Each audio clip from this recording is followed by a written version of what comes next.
আল্লাহ বললেন ফাআতাইতুহুম মা সালু, যা চেয়েছে আমি তাই সাথে সাথে দিয়েছি।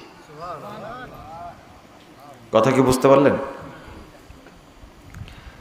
তো এটা তো আর মানে আপনাকে সারাক্ষণ বুঝাবো না। আপনি চাইবেন অন্তত একটা কথা বলবেন এই মাহফিলে এসে, এই ধরনের মাজলিসে বলবেন, আল্লাহ তুমি আমাকে জান্নাতের জন্য কবুল করে নাও। বলতে পারবেন? ইনশাল্লাহ একজন বলেছেন, দুইজন বলেছেন, বলেন ইনশাল্লাহ। ইনশাল্লাহর পাওয়ার কিন্তু অনেক। এর মেয়াদ অন্তত ৫,০০০ বছর। আপনি বুঝেননি ইনশাল্লাহ, এমন দামি জিনিস।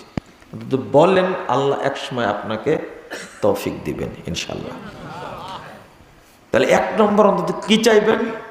সব ভুলে গেলেও বলবেন, আল্লাহ তুমি আমাকে জান্নাতের জন্য কবুল করে নাও।